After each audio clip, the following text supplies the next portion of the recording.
Hello everybody, welcome to Build or Buy. I'm going to run our little credits here right quick.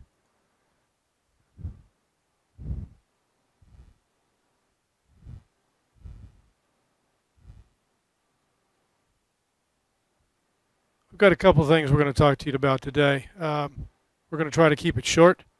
Thanks for your patience with us. For our talking points today, September the 27th, we got a little homework to talk about. First of all, we're going to be having our first live meeting in a month since Harvey. What a mess. And that'll be next month, 10/4, at Chapelwood. And you can go to either one of our websites, builderby.org or builderby.net. Take a look at our website. It shows the specs from the index page, the home page. You can scroll down and it'll show a map to Chapelwood and how to get there for those that have the opportunity to attend. We appreciate everybody joining us, appreciate your support, and thanks for your time, and I hope you enjoy this.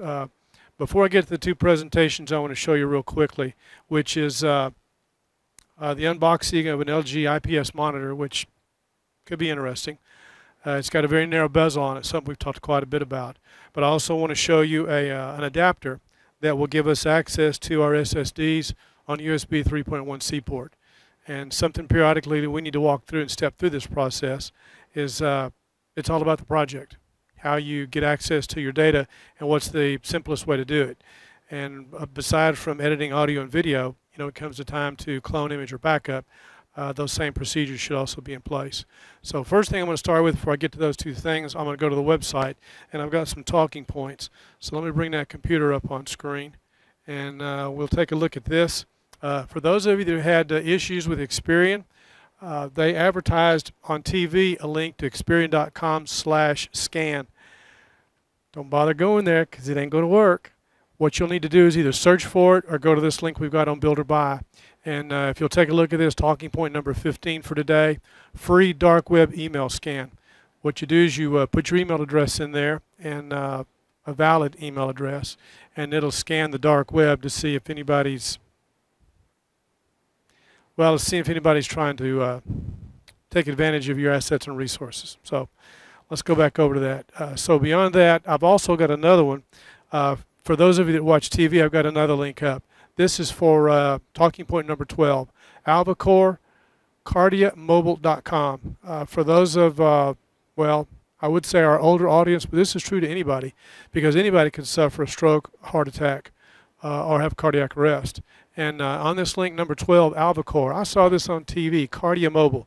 And again, for those of you that have a smartphone, and for those of you like me that have a dumb phone, this is a reason to have a smartphone, and this is a great way to use a smartphone. So let's go over to that link number 12. I'm going to hold down the control key as we go to that.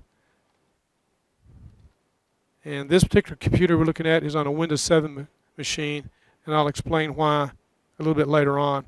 So I'm going to hold down the control key, and we're going to go take a look at this, Alvacore, and this is cardiamobile.com. This is your personal EKG. Now, we've seen some really wild things that you can do with a smartphone. Even seen some of the little cameras you can put on that gives you the little scope to look down pipes or whatever. But this little thing, you can buy it on Amazon, $99. And there's also a subscription service that will let you keep some of the information online in the cloud that you can also share with your doctor. So those that have family that you check their vitals for 4 times a day, this is pretty neat. This little device, you can stick it on the back of the phone. Take a look at the video. It's worth the time. Okay, so I'm going to go back over now to Build or Buy, and let me get that computer back up.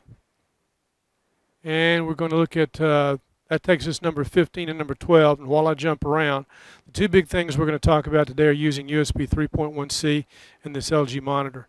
But what I also want to mention to you is something I'm going to talk to you about next week. For those of you that do Skype, I don't know whether to say bless you or I pity you. Microsoft really makes that difficult. For example, I've got a link up here on Skype that I'll show you right quick.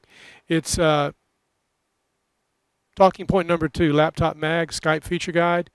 Now, they're showing where they're comparing 9 different versions of Skype.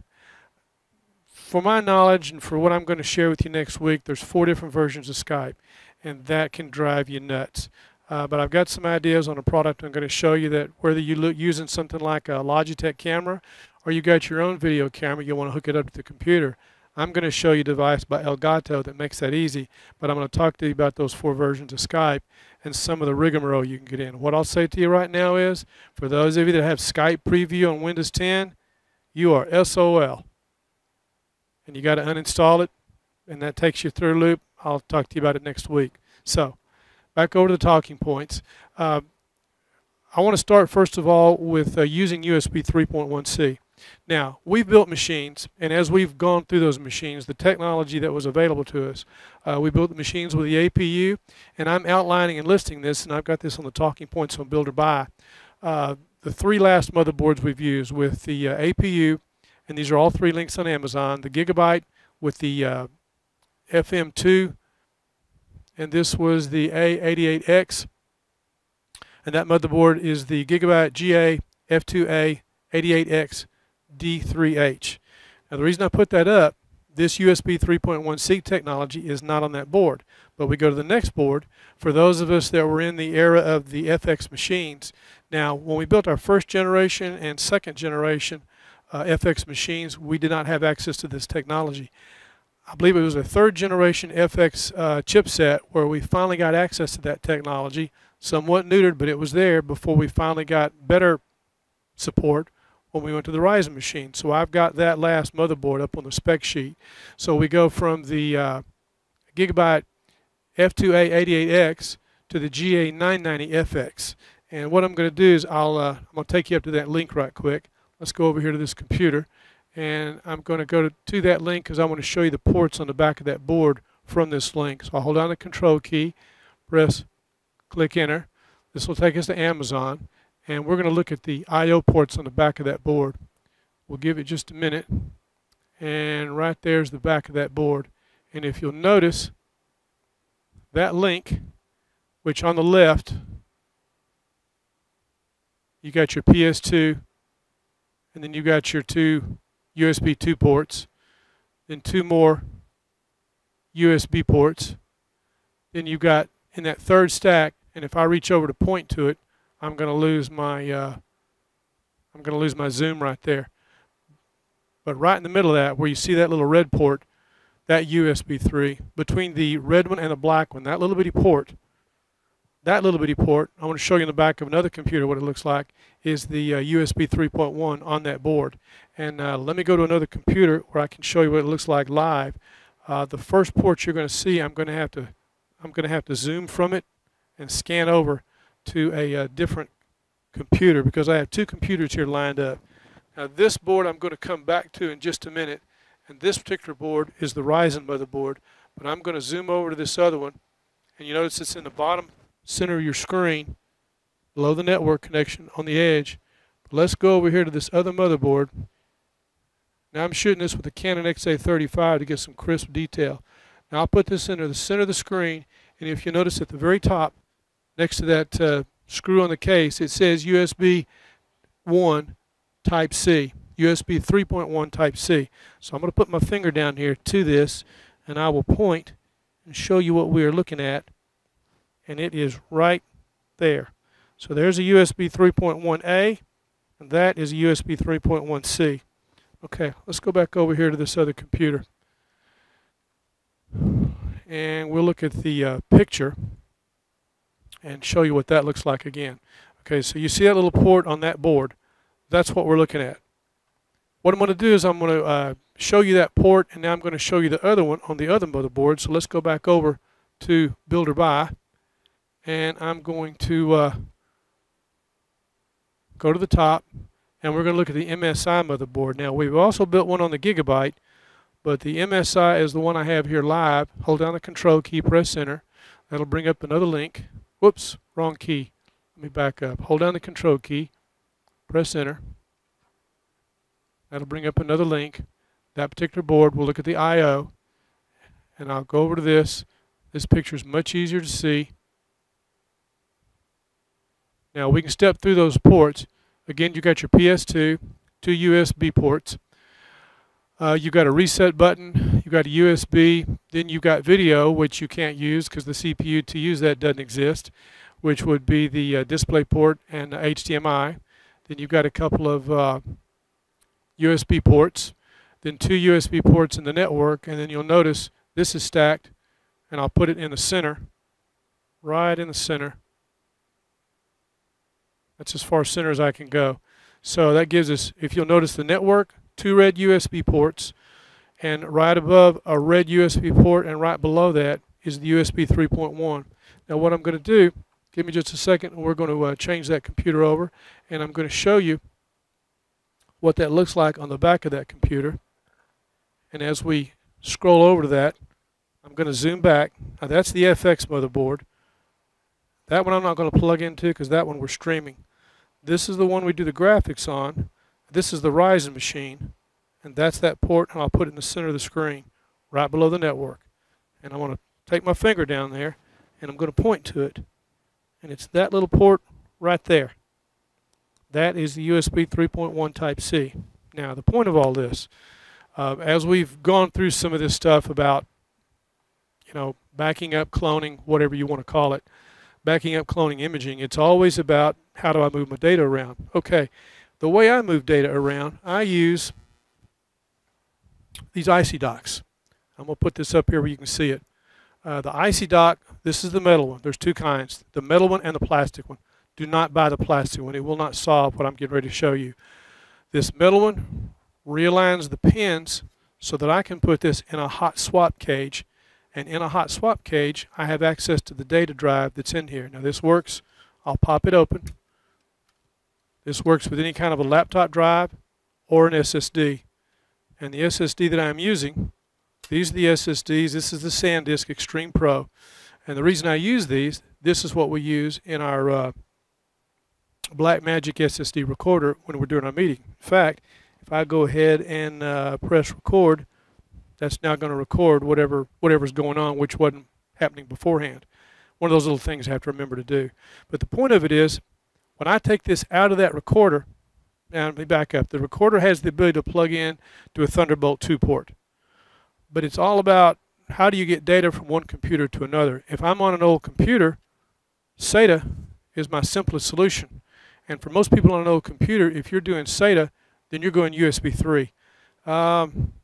That can be, wow, after what I saw with that Seagate drive a couple of weeks ago, that can be painfully slow. This gives me direct access to SATA. So when I pop the disk out, I pop it into one of these, it realigns the pins to the correct side instead of center. So I put that in a hot swap cage, and in that hot swap cage, it comes up, works on the FX machines, works on the Ryzen machine.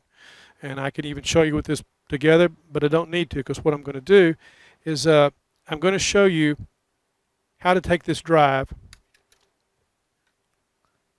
just like this, and what I want to do is put it in a container that will give me USB 3.1C to this disk for quicker access, generation 2. So what I'm going to do is I'm going to go to a different computer, and give me just a second. We're going to look at that port for just a minute, and I'm going to show you what this looks like. Now this is a device from Vantec. Now, I've used a lot of Vantec stuff before. I think they make pretty good quality. I don't know about this particular product. I wanted to do this raw to see what my opinion would be, and show it to you live so you get my reaction to it. So I'm going to go back over to that computer. Now, this is a USB 3.1, Generation 2, Type-C, 2.5-inch SATA SSD HDD, so an SSD drive and a hard disk drive storage adapter. Tool-free design, supports SATA 3, UASP mode, and it's a protection case. And this is made from Vantec USA. In fact, right quick before I open that, I'm going to go back over here to the computer, and I'll show you the link on that. Let's go up to Build or Buy. And I'll put these links up on this YouTube video so it'll make it a little easier for you all to find it. And I've given you some other options that I'm going to get to in a couple of minutes. This is the Vantec, which is talking point number 13. I'll hold down the control key and bring that up so you can see what this device looks like. Now, what's kind of nice, price is not bad. USB 3.1C, Generation 2, Type-C to SATA with a hard drive case. $10. I think I may have paid $12 for it. apparently some people that are trying it like it. That's you know, that's what it's all about, to see if what we're looking at is going to do the job. So what I'm going to do is let's go back over here to this product. I'm going to open this package. I'm a little tight for space. There's the package. There's the manual, the install guide. Real men don't need a manual. We read the manual when things don't work. Pretty simple stuff, but pictures are always nice. The case, I kind of figured is going to be metal, but it's plastic, which may be a good thing. Don't have to worry about static. It's got a lid that pops on the top and a flip on the side. So I open the bottom of this. There's a pad in here and a cable. I'm going to pull that cable out. So with this particular cable, they're always so good to protect the print on some of this stuff. I'll peel off that special labeling. So what I have is a connector on one end that'll fit this drive, which is in the center for SATA and power. Orient it right. Data on one side, power on the other. We'll put that together. Oh, wow.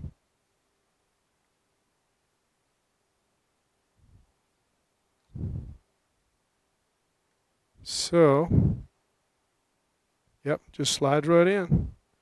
So there's my connection to the device. And I guess we just put that in the case. And then we're good to go. So that's a storage case. How curious is that? So I wonder, we'll take that off.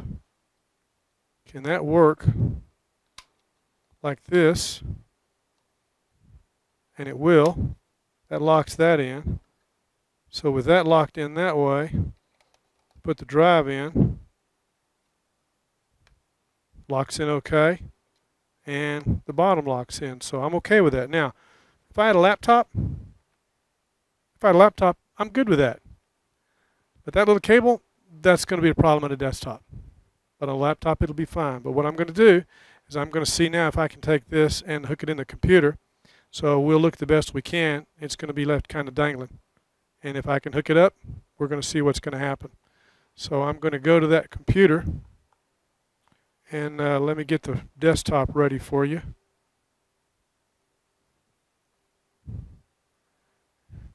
And let's see here if we can plug this in. And let me get the other camera ready so when you see that, I can flip over. So I'm going to show you that view as I plug it in. And then I will show you, let's see, the computer. And I'll show you that view once I get it plugged in.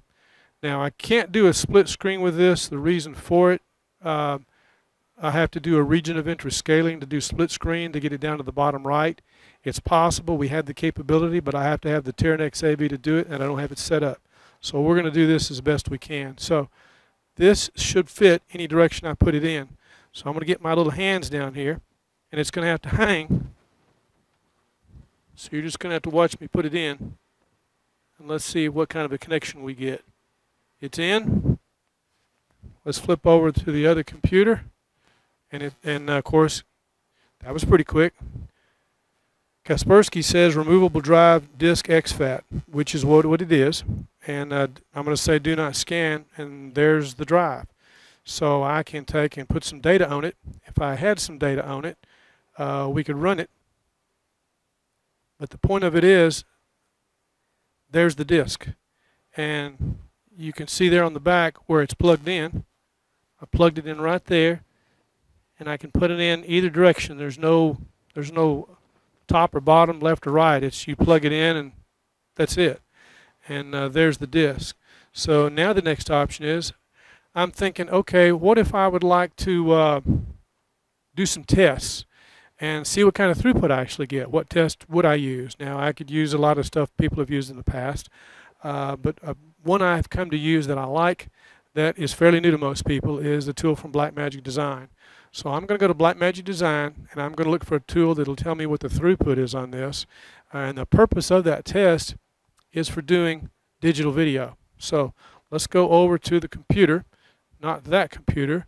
Let's go over to this computer, and I'm going to go, in fact, no, that's a good point. Since we're going to be on that computer, let's go to that computer, and I'm going to go pull up my browser, and I'm going to go to Blackmagic Design. It's blackmagicdesign.com. They're doing some really neat things. I'm going to go to Support, which is number 3 at the top. And this is kind of strange. They've changed the location of the tool I'm going to show you. I'm going to go over here to Capture and Playback. Come on down to the bottom, and what I'm looking for is desktop video. This updated September the 12th, 2017. I'm going to download it for Windows. And desktop video, oh, I gotta put all this good stuff in. So if you'll give me just a minute, I'm going to flip the screen over, and I'll let you look at that adapter. So I'm going to put this information in every time we have to do this. I'm going to register the product. Actually, I'm going to give them my name and number, because I'm not actually registering for a product. I'm just telling them who I am to download this product. It's free. So, you know, you have to go through this rigmarole. It's fine. Not a bad deal. Once you own Blackmagic equipment, the software free updates. Now, if you want to buy, you can buy their tools, or if you want to use their, like for example, their video editor. They've got a free version and a paid version. The paid version has now become affordable, but the free version will do what most people want. I'd say get the free version, try it, then you can decide. For example, I use the video application that they have, DaVinci Resolve, but I also use Magic's Vegas Video. I like them both. So now I'm going to download this desktop video. I'll click on download. We'll go back over to that screen, and it says downloading, 15 seconds left. I'm going to show you how easy this is. Remember, the purpose of this, we're going to take a look at this drive, and we're going to test this drive and see what this drive is capable of. Now, I don't think we'll have to reboot the computer. Some of the tools that Blackmagic puts out, you do have to, but I don't think we'll have to with this one. Okay. I'm going to say Show All, and I'm going to go ahead, Show in Folder. Now, I'm going to take and move this because the way I store material, I keep it in a folder. And this happens to be an application, and it's a Blackmagic application. It makes it easy for me to find stuff, especially work with lots of computers. Now, some of their applications can be, this is good to note, can be installed from the zip. Most of their applications, you need to unzip them before you try to install them. So what I'm going to do is I'm going to unzip this, and I'm going to say Extract All. And I remove the check mark to show files when complete. I don't need a double screen. That's annoying for me. Okay. Now, okay, good to go. Now that's desktop video, and we're going to run the installer. It's also got the desktop video manual, the H.264 Pro recorder. We're installing stuff for some products, but the one thing we want is a tool they have that will let us test the throughput. Anybody can download it, but they want you to register to do it, so it's worth the hassle. So we're going to install this desktop video setup wizard, Blackmagic desktop video software. Agree to EULA, good old EULA. Okay, now we're going to install. This is good software. Going to take a couple of minutes. And again, I don't remember if this particular application requires a reboot. Some of them do, like when I install the control panel, the ATEM control panel for the video switch, reboot. When I install some of the other stuff, like for the SSD recorder, reboot. But I don't remember about this one. Okay, this says finished, so let's go ahead and finish that. Yep, going to have to restart. Okay, so give me just a second while we restart that, which is unfortunate because when I restart this, I have to give me just a second to close down the graphics. That allows us to see graphics on screen. let's see, today is the 27th, so I'm going to take the one from the 20th, make a copy of it. This is Tidler Live that I'm working with for just a minute. And I'm going to set a date, because when I don't do this, I did this one time and didn't do my homework, and I regretted it later. So today is the 27th. Okay.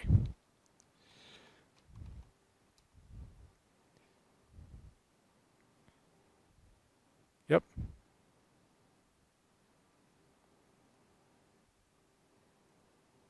Okay. Now I can close it.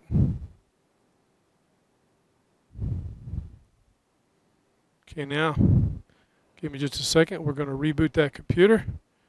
And while it does its thing, we're going to let that reboot, and we're going to test this computer. Because again, I want to see what the throughput is on that disk drive. We have our little video that we've run several times. It was kind of an intro. It has audio that you don't hear online right now. You will later. Again, that's an issue of remapping the audio so that our audio and video is in sync. Whatever we play audio on the computers right now, you don't hear. That's what the Terranex AV is going to let us to do, and that's a whole other story. But the reason I mention that, we have an intro video that I run sometimes for the meeting, and it's easier to let that video run for the folks in the live audience so they know that's time to take a seat because we're starting the meeting. So they hear some audio and they see some pretty graphics on screen instead of having to listen to me all the time. So while we're waiting on this, it says getting Windows ready. Oh boy, I think Microsoft just decided to thank you, Microsoft. Yeah, working on updates. These computers have been on. That shouldn't be doing that right now. So that computer is out of commission for the moment. So while it's out of commission, while we're waiting on that to come back, so we can do one simple thing, and that is to test that little rascal. Wow. Looks like it's going to come back up in a minute. Okay, so we're going to go to the next thing I wanted to show you, which is, let's see, let's go over to camera number 2, and I'm going to take a peek at this. Now we're going to look at this. We'll take a look at this monitor. Oh, computer's coming back up. That's one of the neat things about hooking this up to the switch like this. We can show stuff that otherwise normally you wouldn't see. Being able to see the reboot process like that. Working on updates, 75 complete, 75%. Don't turn off your computer. Now, the reason I wanted to show this to you that's real important is because while this is going on in the background, a lot of times when you're trying to install something, Microsoft comes in under the gate and they take precedence. So I'll bet you that whatever I was trying to install, which was that software, I'm going to have to go back and reinstall it because Microsoft just short-circuited the process, took control, and did what they wanted to do. Like to grab somebody. But anyway, so I'm going to take you back over here to camera number 4. Let's see here, camera number 4. And while we're waiting on, oh, well, that wasn't too bad at all. That computer has come back up. So I'll take you over to that computer right now. Not bad. Love it when a plan comes together. Things don't always work the way you want. Again, here is the way we were doing it. The device we're getting ready to use is going to be over here. And camera number 1. Okay, so I'm going to go back to that computer and let's see if our program installed. I don't see it on the desktop, which is not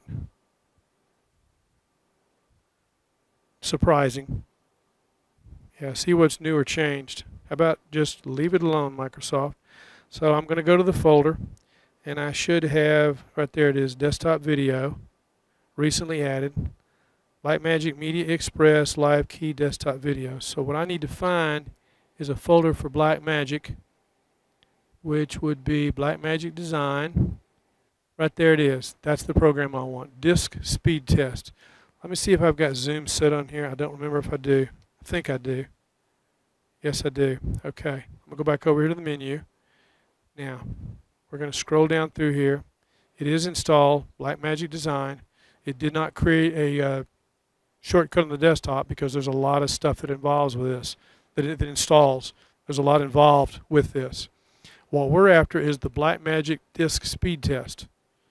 And all these other things, you know, DaVinci Resolve, there are panels to control it, desktop video setup, live key, there's some really cool stuff here. Wow, that even says we have DaVinci Resolve installed as a result. I didn't know it did it through that. That too is new.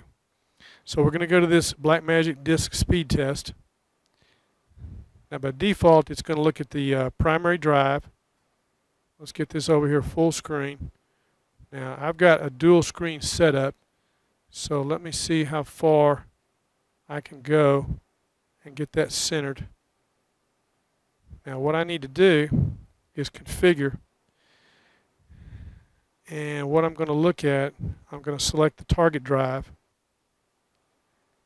I'm going to go to this PC. Now I have an NVMe drive in here for the C drive. Again, I'm using a dual screen setup on this, so give me just a second. This is where we do our graphics. That's one of the smartest things I've done was building this Ryzen machine. I am hooked. And I gotta reiterate this for anybody that's interested.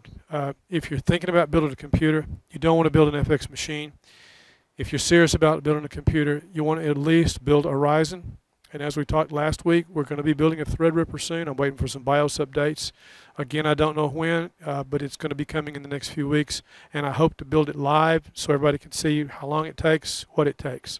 So you'll see the whole process. So back over to this drive. Okay, I'm going to choose the disk exFAT. So I'm going to select the folder. And we will run the test. And let's see what we get. Write speed, 439, 440 megabytes per second. And that's megabytes, not megabits. So the purpose of this now, I get 441 megabytes per second on the write.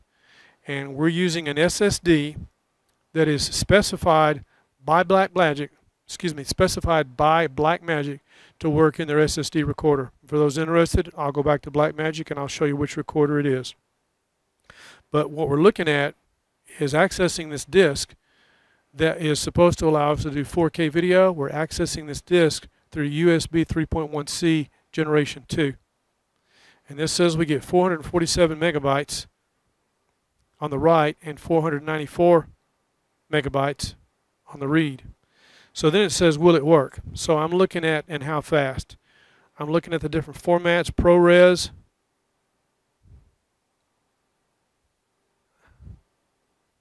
I'll stop it. And we can see here we can do 2160, 1080. Now today we're only streaming. YouTube says we're streaming at 1030, but we're supposed to only be streaming at 720. And I hope everybody can hear me today. I'm looking at this, and I'm not sure we're getting audio through. We're supposed to be, but I've turned the preview off. Okay. Anyway, we're supposed to be streaming at 720 on YouTube, but our application says we're streaming at 1080. So the reason I'm looking at this, I'm looking back at this computer. If you'll give me just a second while we look at the specs. This says this will do video at 1080p 30, 1080p 50, and 1080p 60. So I'm good for everything at 1080p 60. I can read and write. And I'm looking at ProRes 422, High Cinema, DNG, 10-bit YUV. And let me see if I can get in between there. I've got the fonts set high. So because of the way I have the fonts set up, it's not showing all the text. And I'm not going to bump that and reboot it to show the rest of that. But that probably says 422. So if I go 4K 2160, I can read and write in ProRes and 422 HG, but I can't do Cinema, I can't do DNG, and I can't do 10-bit. So I'm probably looking at 8-bit. But still, that's pretty impressive for what I've got. For those that are interested, and shows here NTSC, which is 480 or thereabouts. 720 is high definition, 1080. But I can get 4K. But when I go to 10-bit 422, it shows how it drops. So the point of that is this tells how fast the throughput is on this device. For compatibility and for the sake of being able to do lots of things. We like things to have more than one purpose. If I'm moving video and audio around, this little adapter is a great way to do it. If I'm going to use this to work with video and edit video, and I want some way to get it from one computer to another simply through a USB 3.1C port, this also looks very favorable. Because what I was going to show you was another product that has some consideration, because I use large drives, and I use 4 terabyte, 6 terabyte. I think the biggest drive we've had so far is a 6 terabyte. I've been looking at the 8s and 10s, and right now it's where the megabyte is, and I think they run usually at the 4 or the 6. The 5s have been discontinued. I have a couple of 5s. So it's either 4 terabyte or 6 terabyte, and whether it's the Western Digital Black or the Western Digital, I believe the other one is a gold. It is a enterprise drive. I have seen some of those at a better price at times. Also, the HGST drive, a lot of times, are less expensive. I think they run hot, but they run quiet, and they seem a little bit faster. So those are drives I generally use for doing a lot of this video work. And the point I'm telling you about this, being able to use a hot swap. I can use this IC dock, the metal IC dock, for smaller drives like the SSD. But this takes the same physical size as a regular drive. And the point of it is, whether I'm using a regular physical drive that runs at 7200 RPM or an SSD or even a laptop drive that requires this to give me the same physical enclosure so that I can get either one of these enclosures into the hot swap, it's about accessing the data. Whatever I put in here is going to be small. These drives are usually around a 500 gig. I don't think I'm using any 1 terabytes of these, but this is the way I've been doing it. This little adapter is something to get my attention. Let me put this back over here on number 4 so you can get a better view of it. Yeah, this little adapter that was in this package, which is plugged in. Let me get that computer back up, which is over here on number 3. I've got it plugged in right there, and it's just a hanging and a dangling. So I'm going to pick it up very gently. Okay, see if I can bring it into view. But that little thing right there on that little cable. Now, all these cables for all this stuff, for USB, 3.1C, Thunderbolt, it's I got $100 worth of cables for making some of this stuff work, and it just gets a little bit annoying. So this has a cable that works. But if I need a longer cable, I can't just use a straight cable. I've got to use a cable that's male on one end, female on the other. That's another adapter, but it's something to consider. Lightweight, inexpensive, $10. I'm going to go back over to that computer, which is right here.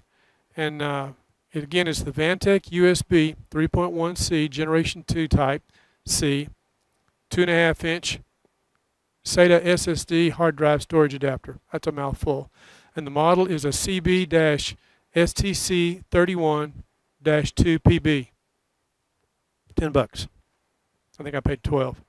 So should have waited a couple of days. You know how that goes. But for the price, does the job. Okay, now enough about that. We're going to go to something else. So I'm going to show you a monitor. And this is going to be the unboxing of an LG monitor that we've been talking about. And the link for that LG monitor also is on Amazon. The pictures may be for this a little bit better at B&H. I'm going to hold down the control key. I'll bring that monitor up. Give me just a second. And that's the monitor. Now, this monitor comes and goes. But the advantage of it is it has a 2.5 millimeter bezel. We spend a lot of time at BuilderBuy talking about monitors and TVs with a thin bezel because, for example, for our live meeting, there's, let's say, for conversation's sake, 3 ways we can do our display. And it's all about color, contrast, and brightness. Because of the lighting at Chapelwood that we now have, it makes it difficult to see the screen. So our options are we could do rear projection, which could be difficult. We could do front projection, which we are now, which means a brighter projector, higher lumens, which means we need to turn up the lumens in the projector we have, or we build a video wall.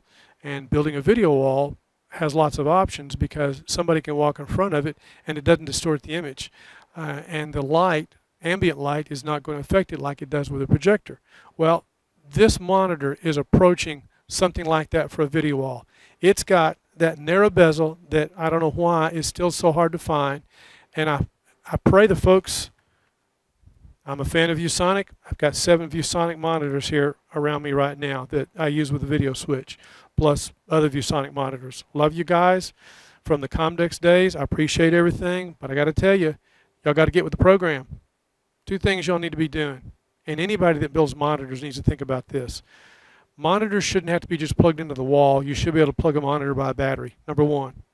Number 2, thin bezels. Even this monitor, we've got a thin bezel across the top and across the sides, but if you look at the picture on this, what we still have is you've got that thick bezel on the bottom. Now that looks thin, but we're going to plug this in and see what this looks like. And I'm going to put a camera on it because if I show you a direct input, you won't be looking directly at the monitor. So what we're going to do is we're going to get this out of the box. We're going to set this up. We're going to examine that edge because I contrast this again with ViewSonic. I got a new IPS monitor. Richard Worthen also has the same monitor that they claim has a thin bezel. Well, it's still got a bezel. It's thin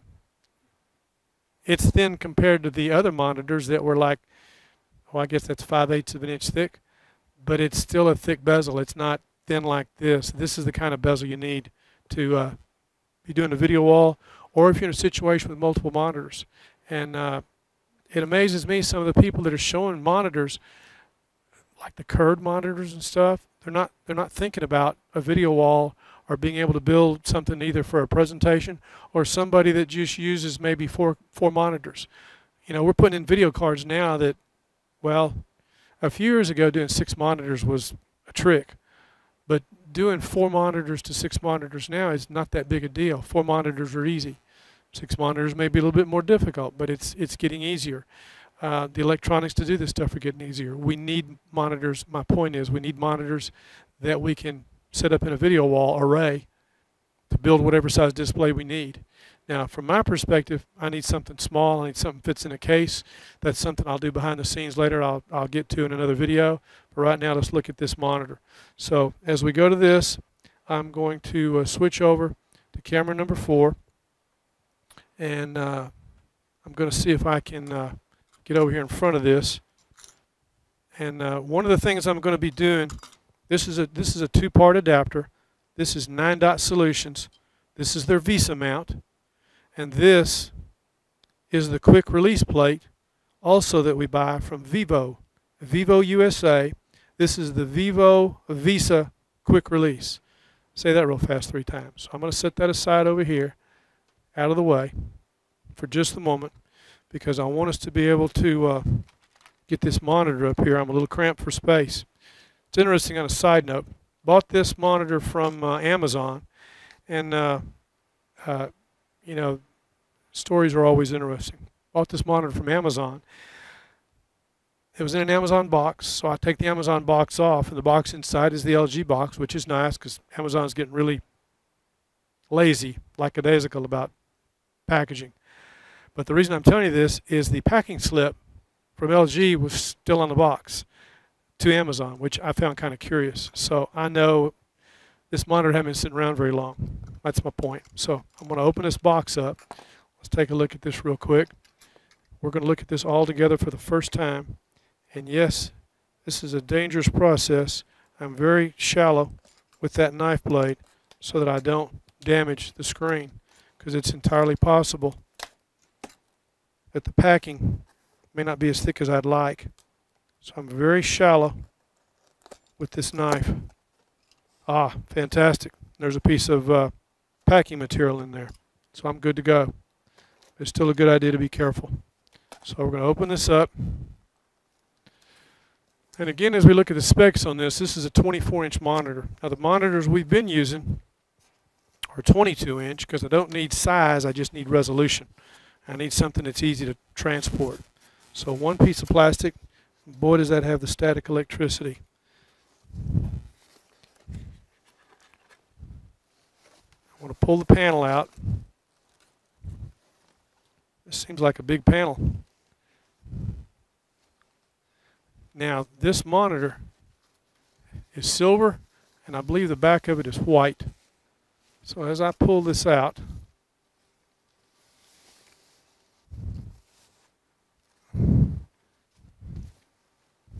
yep, that's got a narrow bezel all the way around. Wow. And it's white on the back. So I'm going to pull all this good stuff off of it. Let me hold this up just a minute. I'm looking at the packing material, and I'll remove that. And underneath the bottom piece of packing material are the parts for the stand. I'm going to set this aside for just a minute. I'll get this back up front here so we can look at it. So here's a box of goodies. The stand I am not going to use. I've heard people complaining about the stand because when I look for in a monitor, I want resolution. I need 1080 resolution because that's what we do our meeting with. There's a display quality assurance report. I don't read Chinese or Japanese, so looks interesting. Shows the gamma, shows the color temperature, shows the delta E9. Nice. Color temperature, input signal, digital test equipment. You know, that kind of reminds me of the remember the old PC power and cooling power supplies back before they got bought? We used to go to Comdex, PC power and cooling power supplies. They always had a copy of a report of the capability of that power supply. So I haven't seen a piece of paper like this on a piece of equipment in a long time. Takes you back a little bit. So let's go back over here. Set this right back up here. Now what I'm going to do, I've got a towel on here. Before we look at the stuff, here's the display, and it's got plastic around the edge. It's a white back, and the bottom of this monitor is flat. There's nothing there in the way. So this leans well to building a video wall in my terms for what I'm looking for. I'm going to just set this here for a minute so we can examine it from the back. If you look at the edge, that is pretty thin. It's thick down toward the bottom, right here, where there's an indentation. And this bottom part, where the thickness is at, is the part of the business end. You got the mount that sits down here on the bottom. You got your I/O right here, and you got your VESA mount here. And I believe that's probably 100 by 100. But the point of it is, it will accommodate a quick release mount. And let me see if I've got one here we can test with. Okay, that's the quick release part that goes on the stand. What I need is the base that goes on the, let me take you back over to number 1, and I'm going to let you look at that for just a second while I see if I can find a mount. Thought I had one of those sitting out there in front of me, but apparently in the confusion I moved it. So I have enough of these Vivo VESA mounts to go on all the monitors if I haven't used them all already. And I thought I had one here that was separate, but I've already used the plate, so I'm going to have to do some scrambling. Didn't realize that was already used. So let me look in one other location where I keep those parts at. One thing calls for something else.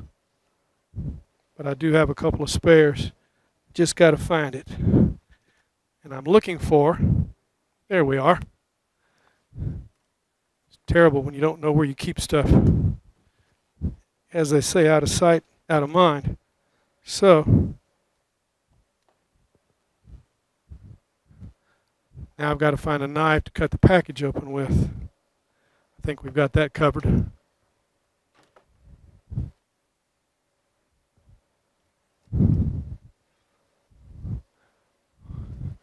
Well, I've got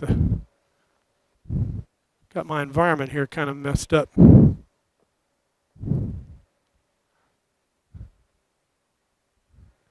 See if that'll stay put for just a minute. Yep, that'll work. Okay.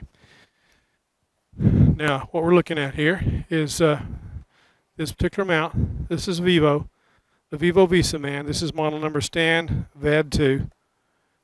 Everything's complete in this box. So what I'm going to do, this is a separate item. These are $10 a piece. There's a video up about this. We've talked about this at Build or Buy. But this is the mount that I'm going to use. So I'm going to pull the plate out of here. There's my Visa screws. There's my instructions. What I like about this mount, it's got a metal tab on it. But the tab is the part that mounts on the stand.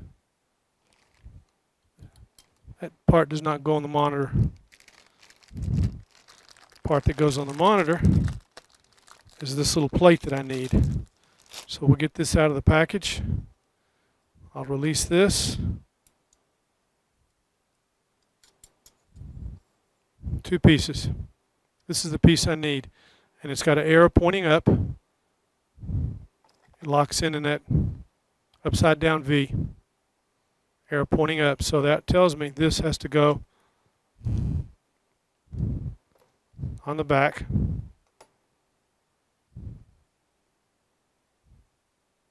Oh, that's 75 by 75. Interesting. They use the inner holes. The screws I need are here in the package. I'll need 4 of them to mount this plate. But what I'm going to do, before I get the screws out, I'm going to take this plastic off that protects all that. Plastic on the back. Should be plastic on the bottom. Plastic on the sides. Plastic on the top. That one piece did it. Okay. Now, I've laid this on a towel to protect this. And I'm going to mount this with this base. And I'm going to mount this to a light stand. Whatever kind of Visa stand you've got. I like the light stands. They are sturdy. They do the job very well. Instead of being so gingerly about this, just go ahead and slice that open. I just need 4 of these screws. I don't want them all out.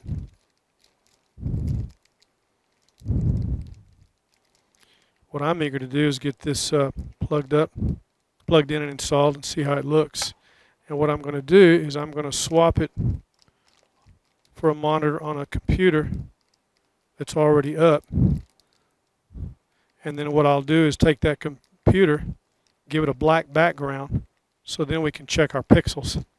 Because that's what I've always admired about the ViewSonic. Okay, now one other thing, going to need a screwdriver. So I'll let you look at that while I find a screwdriver. One thing always calls for something else.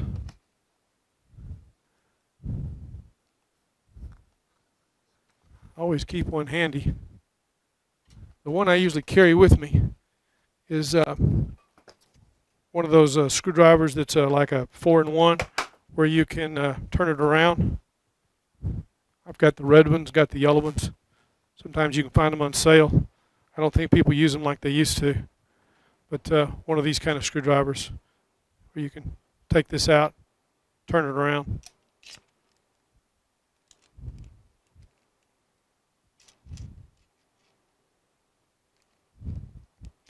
Well, that's supposed to just go right back in there. Well, what I did made work for myself.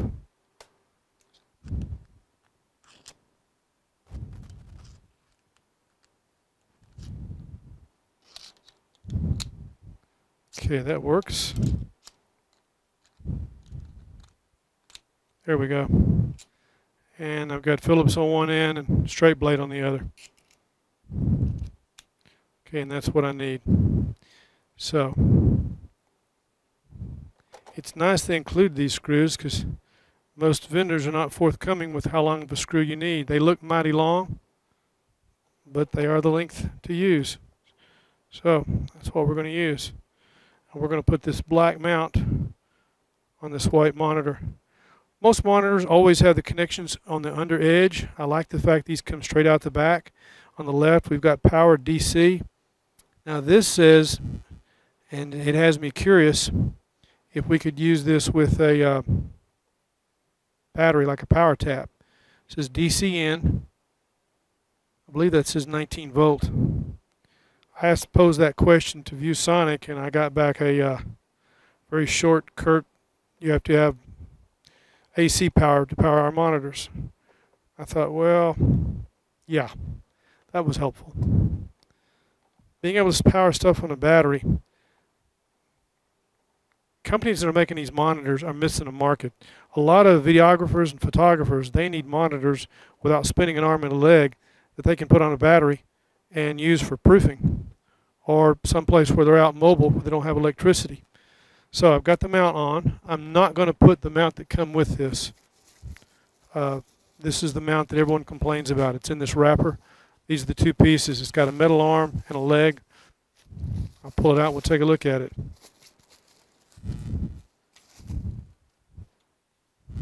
There's that part. And I've read some people complain about the stability of it. So I'm not interested in the stand when I look at a monitor. In fact, it's interesting. There was a deal on a monitor at Costco that kind of had my curiosity.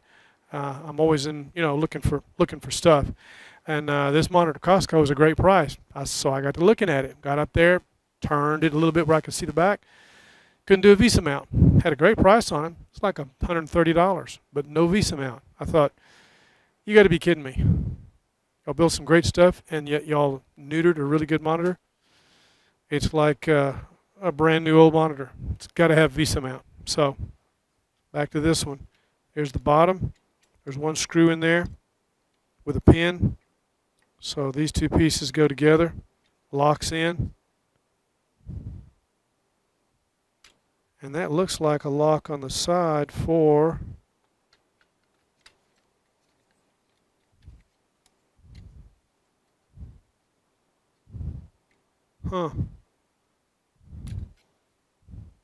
that looks kind of like the lock where you would lock laptops with.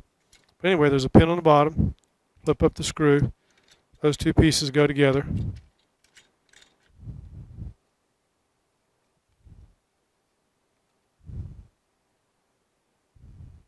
Looks adequate to me. And then you put this on the back, and that sits on there with two screws. And those two screws hold that up. So for what it's worth, not impressed with it, but if you want to mount it to the stand, that's the stand. And the other stuff that comes with it, which is nice. There's a little bundle here. You've got the software, IPS LED monitor, owner's manual, software guide, driver install file. It's an IF file. Windows will see it. You'll be fine. And if you're doing a calibration, you'll create a new INF file. But they didn't even bother to put anything on the disc to protect it. Wow, it's not even in a sleeve. So anyway, there's a registration card. There's the CD driver. There's the manual telling what all comes with it. And it's got some cables with it, which is nice. So there's a USB cable. I'm sorry, scratch that, I didn't say that. That is a HDMI cable. There's the two screws that put the stand to the back in its little bag, and the two parts for the power cable. So the two parts for the power cable are the brick that plugs into the back of the monitor, and then the cable that plugs into that.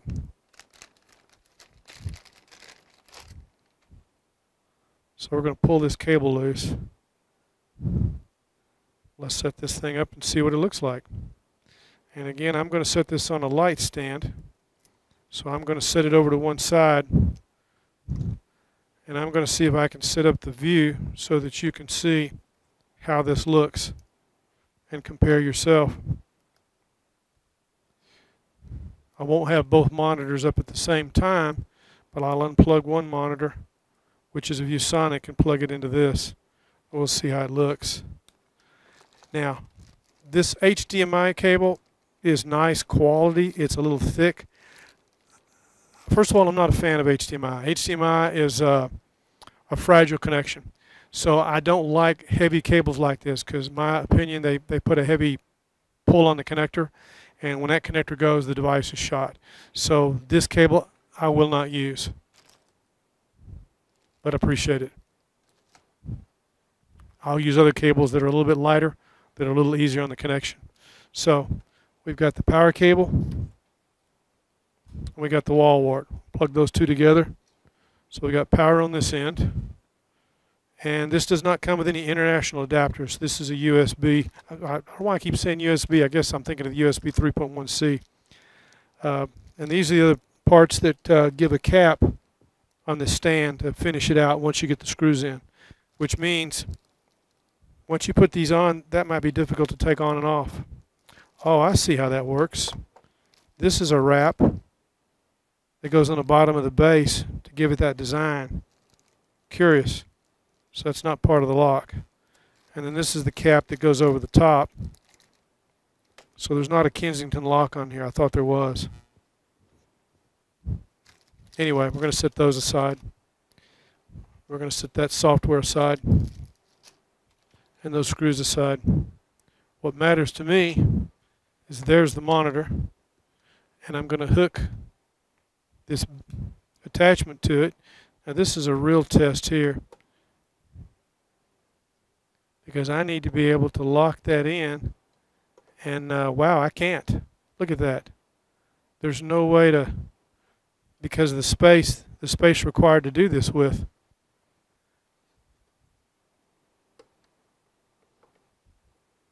I cannot get the lock in there. Or can I? Give me a second while I try. Nope.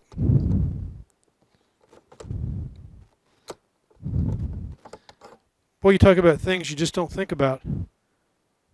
I've never had a monitor that I've thought about that I couldn't use the quick release. I can put the mount to it, but I can't use the quick release with it. Wow. I wonder if we reverse it, because the depth this sticks out. I've always put the thin piece on the monitor because getting it back in the box has always been my concern. But I've got a new way now. I can put 4 of these other monitors that I'm using. I can put I can put 3 of them. My goal was 4, but I can put 3 of the ViewSonic monitors in a case now. Weight-wise, it's still about the same. It adds a little bit, but instead of picking up 7 pounds per monitor, I'm picking up 40 pounds all at once. But I never thought about this being an issue, getting this mount on here. So I'm going to have to take this apart and see if I can redo that. Wow.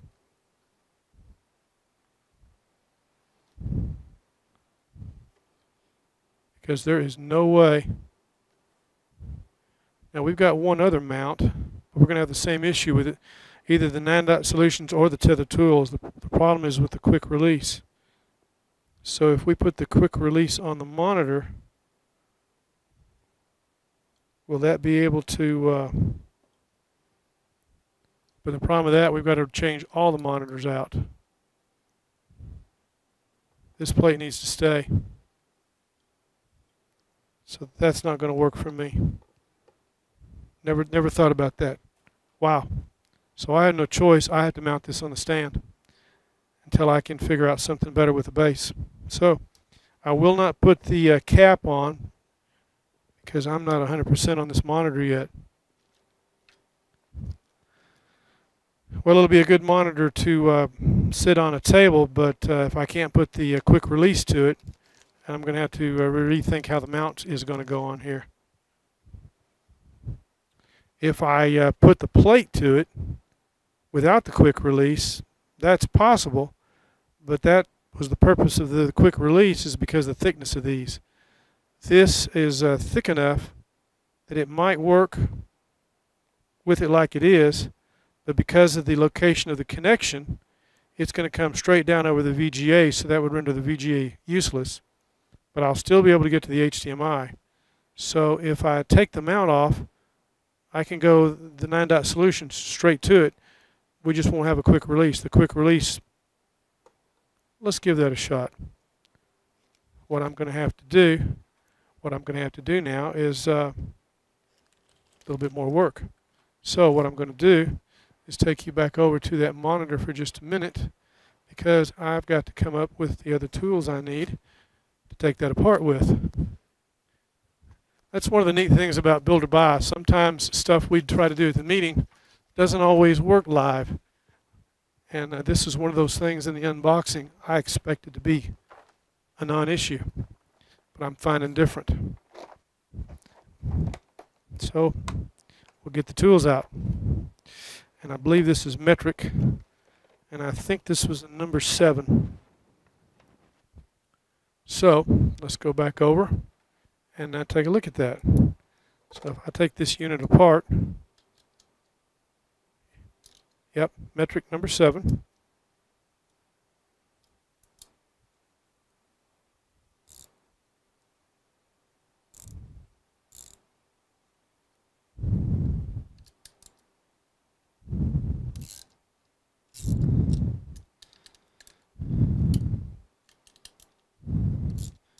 You do whatever works. I had this pre-assembled to expedite and speed this up. So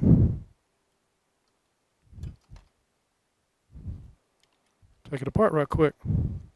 Just that simple. Now the nice thing about this mount that comes from 9 Dot Solutions, it includes the 4 screws required to mount it. This kit from Vivo includes the screws not only to mount it, but it can also include it includes the spacers for the curved monitors in case you want to mount one of those with their mount.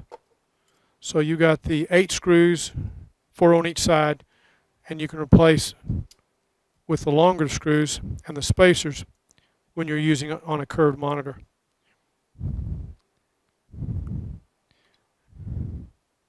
And now that I hear myself saying that, I wonder if those spacers would have worked if we've gotten this up high enough. I don't think they're that tall, but I'm going to look into it. But for now, we're going to take this whole assembly apart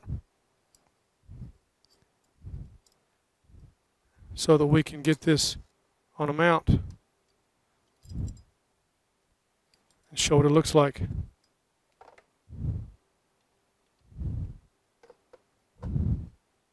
Now remember, folks, next week we're going to be at Chapelwood. This will be our first time back at Chapelwood since Hurricane Harvey. So I hope everybody can join us there. And I'm planning on talking to you about Skype as one of the things, but not the only thing. So I've got that disconnected. Put my tools up. I don't know about you, but if I don't put things back where they were, I may have difficulty finding them later. Everything needs to stay in its home. So we'll take this mount off.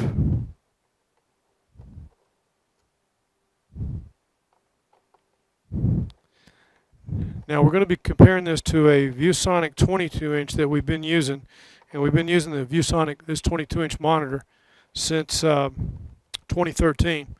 And it's been a great monitor, but it's amazing how the technology's changed. And I'm always looking for something better to do what we're doing. And right now, this monitor does it. So I hope ViewSonic sees this and will take note, because I am a fan, a big fan of ViewSonic.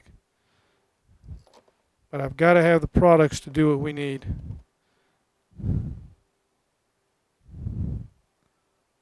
And this narrow bezel is something we've been searching for, and this has got the narrowest bezel of any monitor I've come across.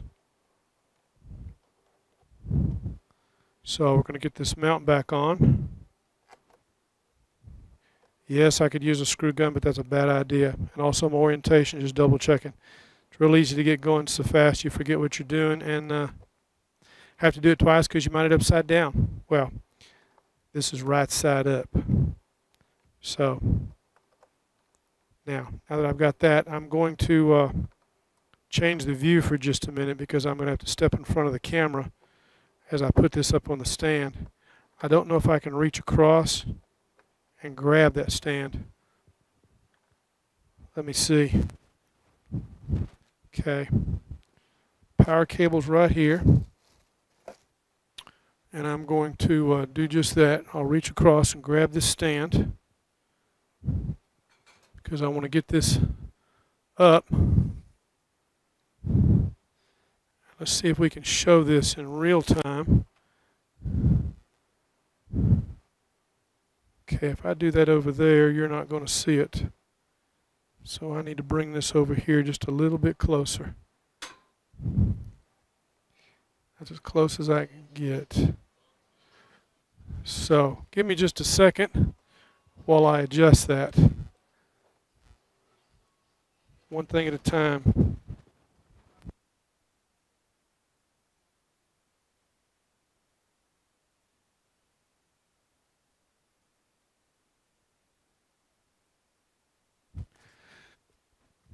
Let's see now, as we adjust this stand, you'll get a little bit of a view of it.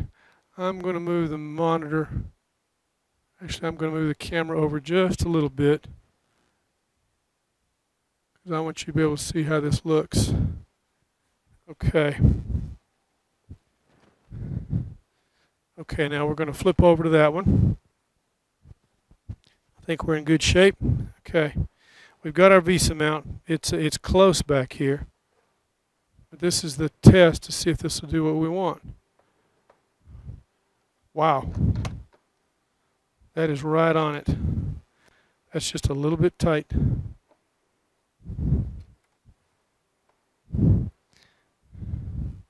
Now I'm going to bring this up just a little bit.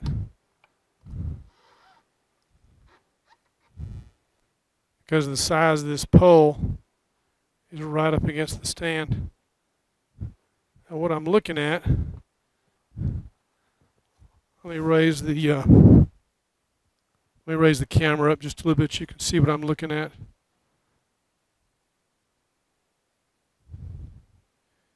Yeah, that's going to help. Everything matters when you're doing this kind of stuff. And you don't know this stuff till you try it because nobody else tells you, I guess because nobody's done it. But this is on a 9-dot solutions mount, and there is no quick release Vivo VESA mount on here. So I've got this with the 9-dot solutions clamp, and I've tightened that down. And if you'll notice about the thickness, that's interesting how that rests right on that pole. That bracket, which let me find a piece of paper here and I'll point to it. That bracket on the back at the bottom where the I'll show you right here with this piece of paper. That bracket on the back right there sits right against the monitor and sits right against the stand. That right there, that little spacer, that is the bracket that if we were using their base, the LG base, would be mounted on that, and that would cover that. So that my point of it is that depth is perfect and it's perfectly in line. If I needed tilt, then there's another adapter that 9-dot Solutions makes that comes out the back that gives this a little bit more depth through here so that I could tilt it. But for what I do most of the time, that's fine. Now, in this position, I have access to the 3 connections on this side, which is power, headphones, and audio in. So head to power, headphones, or audio out, audio in.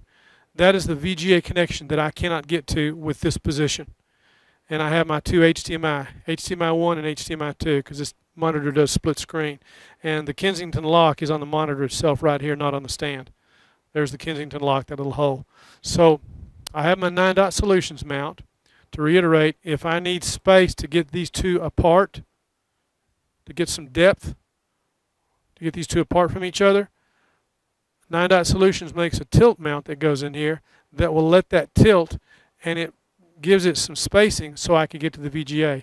VGA to me is not an issue, but it could be to some. But I wanted to get this positioned where you could see it. Okay, we've got it mounted. You can see how it sits. That's workable. That's doable. I can live with it. If I use the mount from, say, Tether Tools, it will give the distance required so that spacing is not an issue. But remember, this mount is $70. So you got a $70 mount plus a $35 mount, or you got the solutions from Tether Tools. It's a $200 solution, which is 2 parts, or another mount they've got which is all inclusive for $250. So it's a matter of the economics, 3 different opportunities, 1 solution from 9-Dot Solutions, 2 different solutions from Tether Tools. And I've talked about some of this stuff before, but I wanted you to see this up close and personal, because for those that are trying to do the VESA mount, for an outstanding monitor, this matters. So we'll go back over to it. Oh, we'll go back over to it right here. Okay. So like I said, everything matters. So that's the monitor. And the glare you're getting, of course, is a little bit from the light. The lines you're seeing, it's the scan. What I'm going to do now is we're going to plug this into a source. And there's another monitor over here that I'm going to go to. And I'm going to see if I can get these two side by side. That may cover up. Because I want to try to show you, give me a second while I show you the other monitor next to it, which happens to be the ViewSonic. Let me come out just a little bit.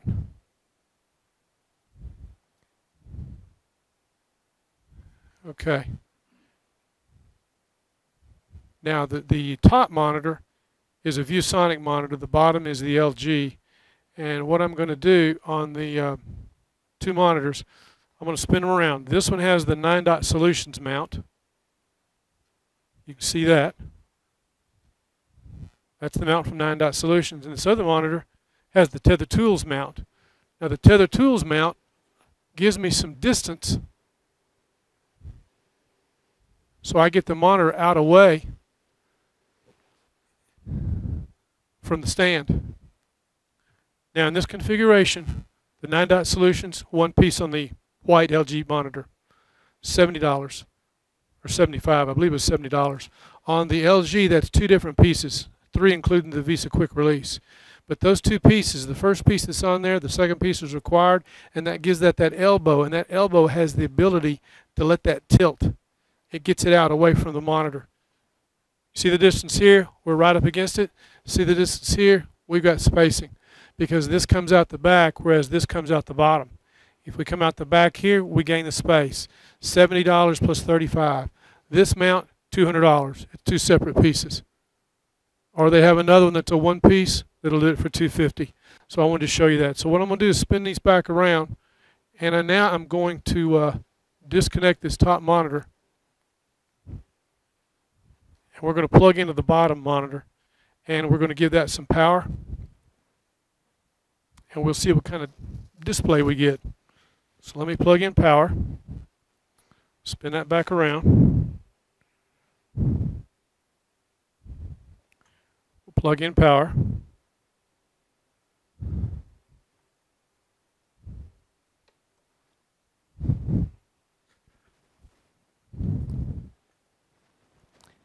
and they've given us an angle plug.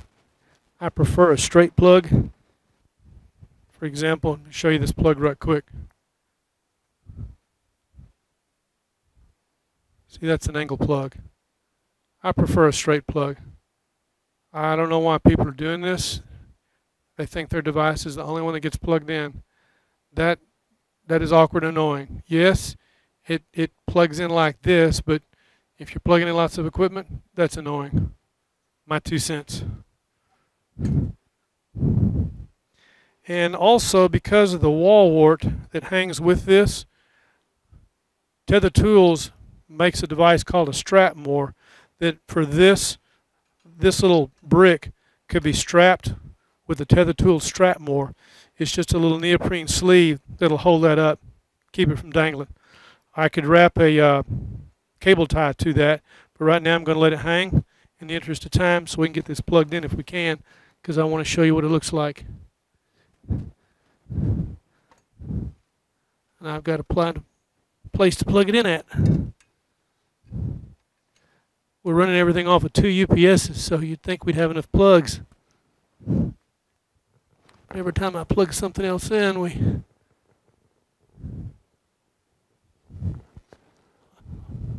always need more outlets.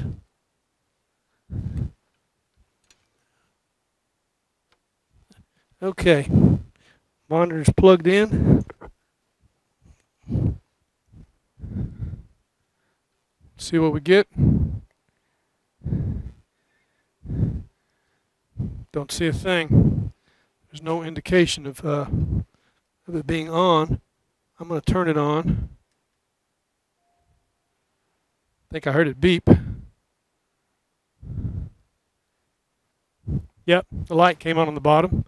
So now I'm going to unplug the top monitor. We're going to plug into this bottom one here on the back. We're going to go to HDMI 1.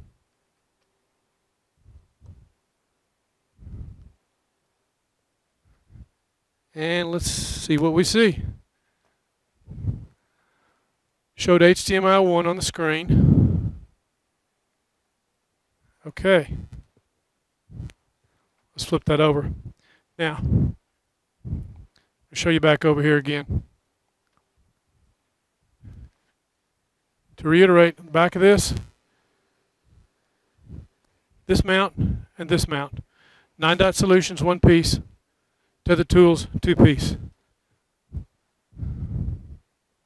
I think that's up where you can see it. Yep.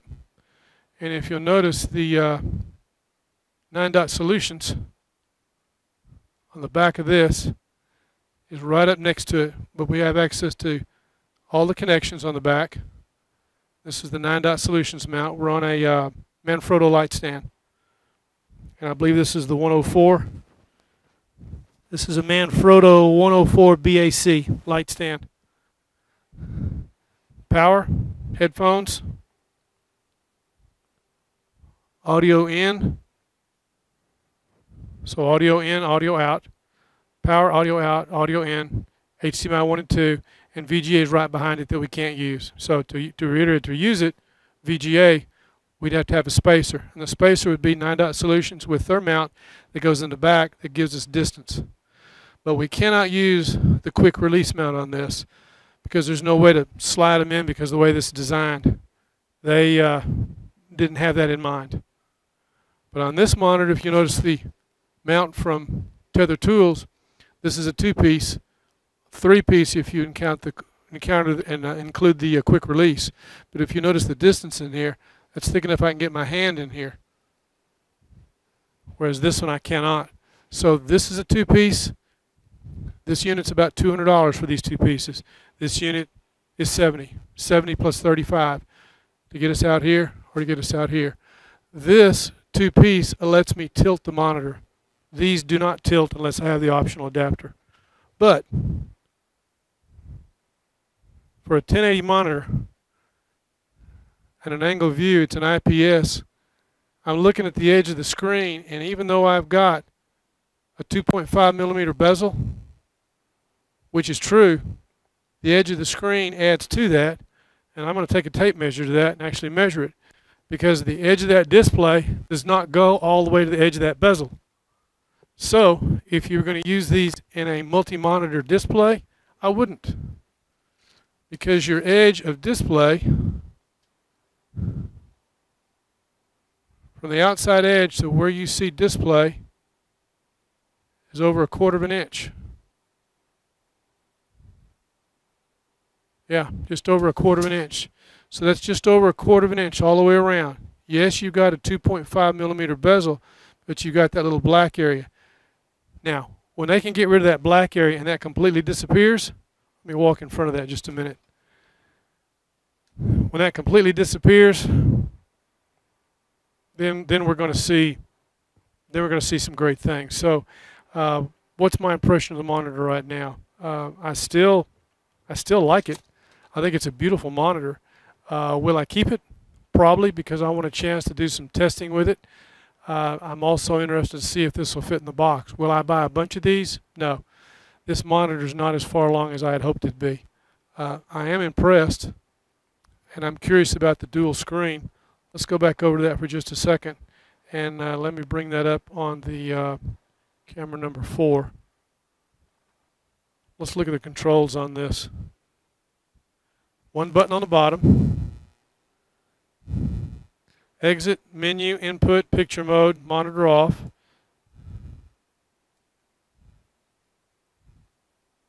Too bad that doesn't touch. You're supposed to be able to, there we go, input. You have to rotate the button around. Comes right back. It says HDMI 1. Bring up picture mode. See if it'll let me. There we are, picture mode. Custom reader. So in custom mode, 1080i. The screen is not currently set to the recommended resolution. Configure the PC resolution to 1080p 60. So it's 1080i 60, and they want 1080p. So let's go to picture mode again.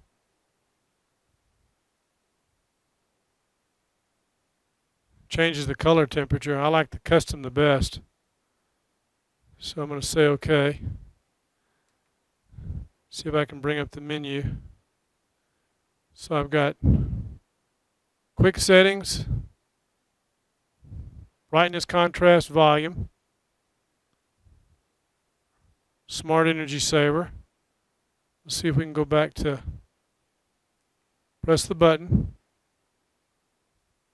Oh, we've got volume adjust right there, just sliding it sideways. So I'll press the button, push it to the left, bring up the menu, quick settings, picture mode, picture adjust, color adjust, display, which is grayed out. Sound, I've got sound out, HDMI, maximum audio on, max audio settings, midnight mode. Let's go down, general, language English, power LED off, automatic standby is off, resolution is off. That's grayed out. OSD, on-screen display lock, is off. And there's a buzzer. I heard the buzzer when it booted. Auto configuration is grayed out. Do you want to reset? And I'm going to say cancel. And then there's an auto configuration that's grayed out. And quick settings. So, again, the one button on the bottom.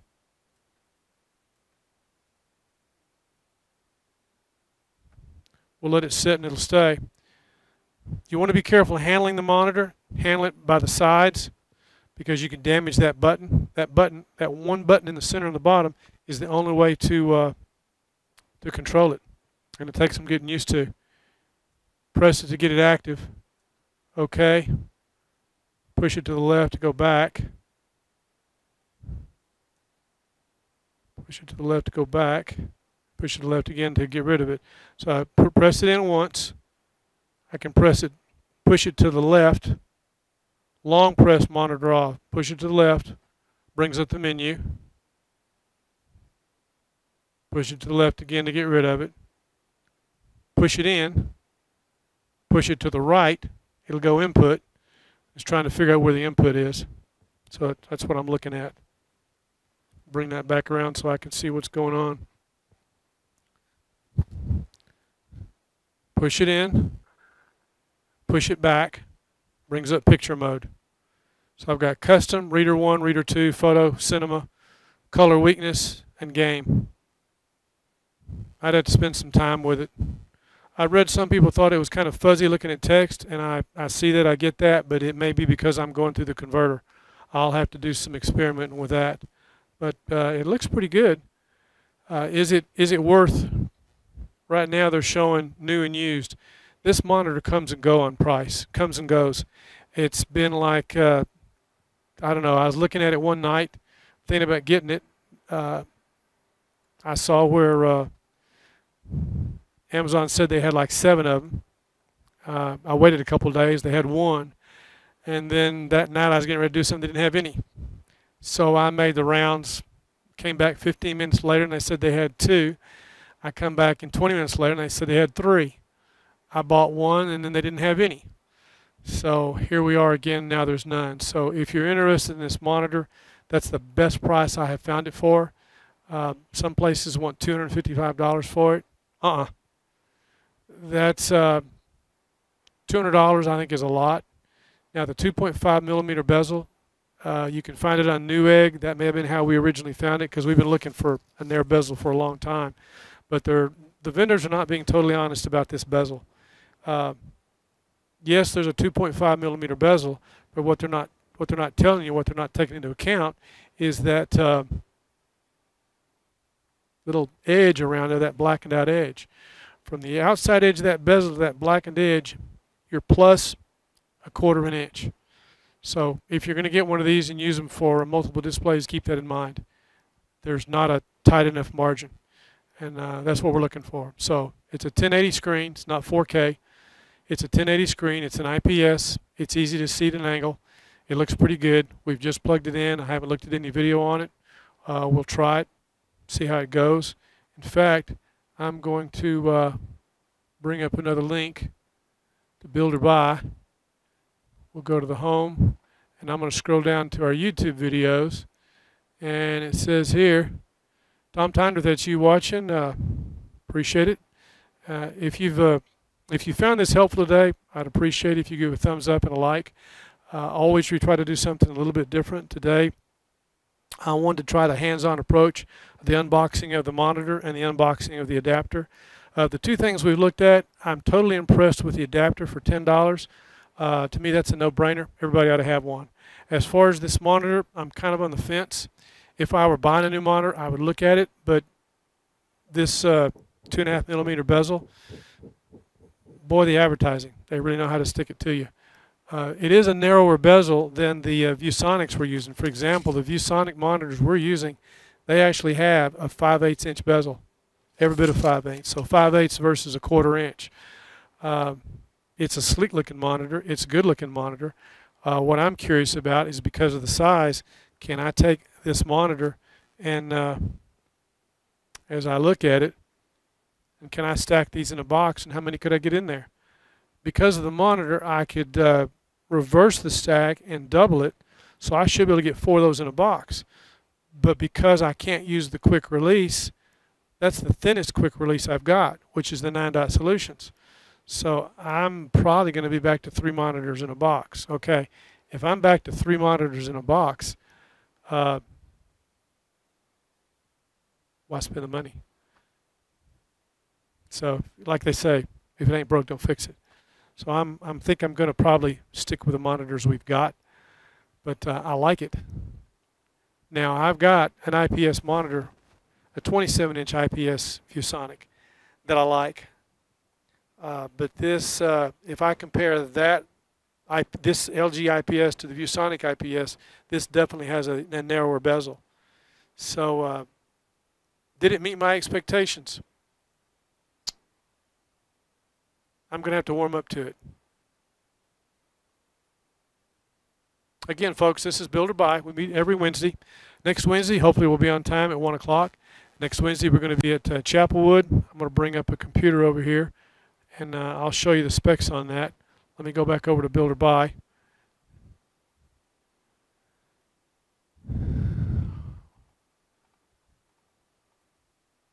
There's the address, Chapelwood. We're going to meet in the Scout Building. There's the address on Green Bay. There's a link to a map, campus maps. We meet Wednesday from 1 to 3. And from 10 to noon, by appointment only, we're going to be working on computers, which brings up an interesting point. We're supposed to be working on a computer that we were supposed to have worked on before Harvey. So the gentleman that's going to be doing that, hopefully Joe is going to be able to make that happen for you. So that's our plan next week. We're going to be working on a computer, which is actually rebuilding a computer that we talked about a month ago. So I'm looking forward to that. And if there's time, I'll tell you a little bit about Skype and some of the things I have found. Remember, there's 4 versions of Skype. And for those of you that do it, I don't know whether to wish you well or to pity you. But if you got it working, and it will work, it's just which version you're working with, because Microsoft puts you in a daunting task. And if you've got Skype Preview, whew, it doesn't work. That's SOL right now. But they don't tell you how to fix it. Just get the latest version, and it I'll tell you more about it next week. So this is Gil Boyd signing off for BuilderBuy. I hope you enjoyed it today, and we'll look forward to seeing you next week. So thanks for joining us.